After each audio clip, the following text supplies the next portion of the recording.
ये कहानी है यूपी उत्तर प्रदेश के एक छोटे से गांव आजमगढ़ की, जहां पर एक आदमी जिसका नाम किशोर होता है उसकी हाल ही में शादी हुई होती है।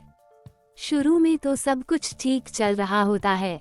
फिर कुछ टाइम बाद उनको पता चलता है कि उसको और उसकी पत्नी को एक बच्चा होने वाला है। बच्चे की खबर सुनकर परिवार में सब लोग बहुत खुश थे। बस फिर एक दिन उस गांव में एक बहुत पुराना मंदिर होता है, तो एक बार किशोर की पत्नी अपने बच्चे की पूजा के लिए उस मंदिर में जाती है। मंदिर में पूजा करने के बाद वह देखती है कि उस मंदिर के बाहर एक बहुत बड़ा सा पेड़ था। गांव वाले का मानना था कि यह पेड़ शापित है और इसकी पूजा कभी भी नहीं करनी चाहिए।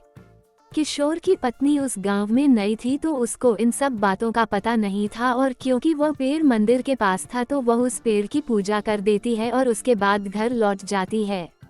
पर इसके बाद जो होने वाला था वह बहुत भयानक था। घर लौटने के बाद उसको अपने पेट में हल्का सा दर्द महसूस होता है, तो वह डॉक्टर के पास जाती है। फिर डॉक्टर अपनी पूरी जांच पड़ताल करता है और टेस्ट रिपोर्ट आने के बाद डॉक्टर ये बताता है कि आपका बच्चा आपके पेट में मर चुका है और अब जितनी जल्दी हो इसकी सफाई करवा लें। किशोर की पत्नी की तो जैसे दुनिया ही उजड़ गई और उसे इन सब बातों पर यकीन नहीं होता और वह उस डॉक्टर के पास चले जाते हैं। दूसरे डॉक्टर के पास से सारे टेस्ट कराने के बाद दूसरा डॉक्टर भी वही चीज बोलता है कि आपका बच्चा मर चुका है और वह जितनी जल्दी हो इसकी सफाई करवा लेनी चाहिए। जिसके बाद वह लोग कई डॉक्टर, कई वेदों के पास गए। सबने वही चीज बोली, तो वह लोग निराश होकर घर लौट गए। कुछ समय बाद उसी गांव में एक बूढ़ी दादी रहती थी, तो वह एक दिन किशोर की पत्नी को देखने आई हुई होती है। तो वह देखते ही समझ जाती है कि यह कोई मेडिकल केस नहीं बल्कि किशोर के बच्चे पर तो डायन का साया है।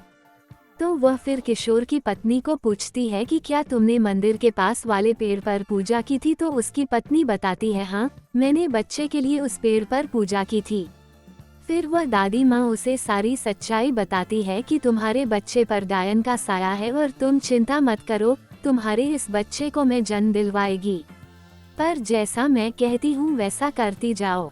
फिर वह दादी माँ उसे बताती है कि अगले 9 महीने तक तुम इस घर से बाहर नहीं निकलोगे, और अगले ही दिन वह एक बहुत बड़ा पूजा पाठ कराते हैं, जिसमें वह एक बकरी की बलि चढ़ाते हैं। उस बकरी के खून से एक ताबीज बनाती है, जिसे वह किशोर की पत्नी के गले में डाल देती है, और वह बोलती है कि जब तक मैं ना कहूँ इस ताबीज को मत खोलना।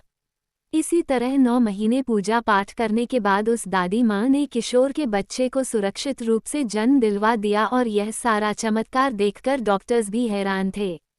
उनके पास भी कोई जवाब नहीं था। जिस बच्चे को डॉक्टर्स ने मरा हुआ बता दिया था, वह इतने सफलतापूर्वक जन्म कैसे ले लिया? दोस्तों, यह माना जाता है कि आज भी वह पेड़ उसी गांव में है और आज भी लोग उस पेड़ की पूजा करने से डरते हैं।